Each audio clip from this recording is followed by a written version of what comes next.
عطا فرماتا۔ جس نے عاشورہ کے دن روزہ رکھا اللہ اس کو سال بھر روزہ رکھنے کا ثواب عطا فرماتا ہے، اور جس نے عاشورہ کے دن صدقہ کیا، عاشورہ کے اپنی حیثیت کے مطابق صدقہ کیا، اللہ اس کو سال بھر صدقہ کرنے کا ثواب عطا کرتا ہے۔ یعنی آج آپ جتنی رقم صدقہ کریں گے، 10 روپیہ صدقہ کریں گے، روزانہ آپ کو 10 روپیہ صدقہ کرنے کا ثواب سال بھر کے لیے ملے گا۔ 100 روپیہ صدقہ کریں، جتنا آپ صدقہ کریں اللہ آپ کو اتنا ثواب روزانہ سال بھر، یعنی آپ نے گویا سال بھر صدقہ کیا۔ اسی طرح آج کے دن اپنے گھر والوں پہ، اپنے بچوں پر روزی اور رزق کے حوالے سے فراخی کرو۔ فراخی کرو مطلب وسعت کرو، بچوں کو بھی کچھ پیسہ دو، گھر میں بھی کھانے وغیرہ، فاتحہ وغیرہ کے اہتمام میں کچھ اچھے کھانے بنائے جائیں، اس پہ فاتحہ دلائیں، مولا حسین پاک کے نام کی، کربلا والوں کے نام کی، کل امت محمدیہ کے نام کی۔ حدیث پاک میں آتا ہے کہ جو آج کے دن اپنے گھر میں فراخی کرے گا، کشادگی کرے گا، سال بھر اللہ اس کی روزی کو کشادہ رکھے گا، اس کی روزی میں سال بھر برکت ہوگی۔ اور آپ جو بھی کھانا بنائیں گے آج کے دن اللہ تبارک و تعالیٰ سال بھر اس کھانے کے اندر برکت عطا فرمائے گا۔ اور اسی لیے جو ہے وہ قدیم دور سے یہ دستور چلا رہا ہے کہ آج کے دن جو ہے وہ اہل سنت کے یہاں کھچڑا بنایا جاتا ہے۔ حالانکہ یہ کوئی کھچڑا وغیرہ بیان اور تقریر کا عنوان نہیں ہے میرا، نہ میں اس کو پسند کرتا ہوں، لیکن آپ کو بتانا چاہتا ہوں۔ تو اس میں ہر قسم کی دالیں، ہر قسم کا اناج ڈالا جاتا ہے۔ یہ ایجاد ہے نوح علیہ السلام کے دور کی۔ کھچڑا اس کو ہم لوگ کہتے ہیں اپنی زبان میں، اس دور میں نہیں کہا جاتا تھا، لیکن یہ پکا تھا اس دور میں۔ اور اس کی وجہ یہ بنی تھی کہ نوح علیہ السلام کی کشتی میں جب لوگ داخل ہوئے، نوح علیہ السلام کی کشتی میں جب لوگ داخل ہوئے، ان کی تعداد 82 یا 84 کچھ بتائی جاتی ہے، اور ہر قسم کے جانوروں کا جوڑا بھی آپ نے کشتی میں شامل کیا۔ تو عاشورہ کے دن آپ کی کشتی جودی پہاڑ سے لگی، کنارے سے لگی۔ تو لوگوں نے کہا ہمیں بھوک لگی۔ جب تک کشتی میں تھے اللہ نے ان کو بھوک سے محفوظ رکھا۔ جب کشتی کنارے پہ لگی تو لوگوں نے کہا بھوک لگی۔ تو نوح علیہ السلام نے کہا اب میں کیا کروں؟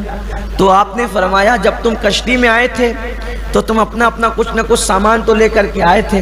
کہاں ہمارے پاس سامان تو تھا، لیکن اتنا نہیں ہے کہ سب کو کافی ہو جائے۔ تو آپ نے فرمایا کہ ایک کام کرو، جس کے پاس جو ہے وہ سب ملا لو، ملا کے پکا لو، تو سب کو کام آ جائے۔ سب کا ملا ہوا ہوگا، سب کو کام آ جائے گا۔ اور کسی کے پاس دال تھی، گیہوں تھا، چاول تھا، جس کے پاس جو تھا اس نے وہ ڈالا اور سب ملا کر پکایا گیا۔ اسی کو ہم اپنی زبان میں کیا کہتے ہیں؟ کھچڑا کہتے ہیں۔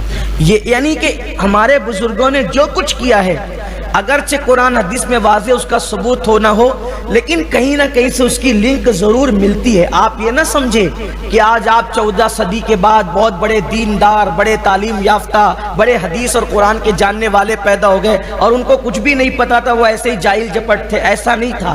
جتنا علم ان کے پاس تھا اتنا آپ کے ہمارے پاس نہیں ہے۔ جتنا تقوی ان کے پاس تھا اتنا تقوی پرہیزگاری ہمارے پاس نہیں ہے۔ یہ جو آج لوگ علوم کے اور قرآن حدیث کی باتیں جو چھاٹتے ہیں نا، یہ سب انہی کی لکھی ہوئی تو پڑھ کر کے باتیں کرتے ہیں، ورنہ کس کو اور آتا کیا ہے؟ بھئی اگر آج ہم جو بیٹھ کر کے قرآن حدیث کی بات کریں تو کس کی ہے؟ پرانے لوگوں کی لکھی ہوئی ہے نا، لکھا تو انہوں نے ہے، باتیں تو ان کی، ہم تو نقل کر رہے ہیں۔ لیکن آج لوگ ایسی باتیں کرتے ہیں کہ ہمیں زیادہ آتا ہے، ان کو کچھ نہیں آتا تھا۔ یہ بھی قیامت کی نشانی میں سے ایک نشانی ہے۔ اللہ کے رسول علیہ السلام نے فرمایا قیامت کے قریب لوگ اپنے بزرگوں پہ لعن طعن کریں گے۔ دیکھ لو آپ، کہا ان کو کیا سمجھتا تھا، وہ تو امام حسین کے لیے ایسا کرتے تھے ویسا۔ ارے وہ جو کرتے تھے کوئی نہ کوئی ان کے پاس دلیل تھی، اگرچہ وہ دلیل آج ہمارے پاس موجود نہیں ہے۔ ہمیں چاہیے کہ اپنے بزرگوں کے نقش قدم پہ چلے، نئے نئے راستے نہ نکالو ورنہ تباہی بربادی ہوگی۔ اللہ تعالیٰ سے دعا ہے اللہ میری قوم کو صحیح سچی سمجھ عطا فرمائے۔ اور یہ سارے واقعات ہوئے جو میں نے ذکر کیا، اور جب قیامت قائم ہوگی وہ بھی عاشورہ کا دن ہوگا اور محرم کی 10 تاریخ ہوگی اور جمعہ کا دن ہوگا، یعنی کہ دنیا بنی عاشورہ کو اور دنیا نے ختم ہو جانا ہے عاشورہ پر۔ اور یہ سارے واقعات ہوتے رہے، لوگ اس کا ذکر کرتے رہے، لیکن جب امام علی مقام کی شہادت ہوئی تو یہ شہادت ایسا دردناک واقعہ تھا جس نے سارے واقعات پر ایک گویا کہ ایک اپنا رنگ جما دیا، ایک پردہ ڈال دیا، اور سارے واقعات ان واقعات کے بیچ میں دب کر کے رہ گئے۔ لیکن اس میں بڑے بڑے واقعات ہوئے ہیں۔ عاشورہ کا دن بڑا عظیم دن ہے۔ اس دن میرے آقا نے دعا کی قبولیت کی بشارت دی ہے۔ فرمایا آج کے دن حضرت داؤد علیہ السلام کی توبہ قبول ہوئی، حضرت سیدنا آدم کی توبہ قبول ہوئی، حضرت جناب یونس علیہ السلام کی توبہ قبول ہوئی، ان کو مچھلی کے پیٹ سے نکالا گیا آج کے دن۔ اگر کوئی اپنے گناہوں سے مغفرت چاہتا ہے، اگر کوئی اللہ کا قرب چاہتا ہے، کوئی توبہ چاہتا ہے، اس کو چاہیے کہ وہ آج کے دن اللہ کی بارگاہ میں گڑ گڑائے، توبہ استغفار کرے۔ میں آپ سے گزارش کرتا ہوں کہ ابھی دعا پڑھائی جائے گی، آپ اللہ کی بارگاہ میں گڑ گڑائیں، آپ اللہ کی بارگاہ میں توبہ استغفار کریں، اور آج سے اپنی نئی زندگی کا آغاز کرنے کی کوشش کریں۔ ہم بہت گناہ کر چکے ہیں۔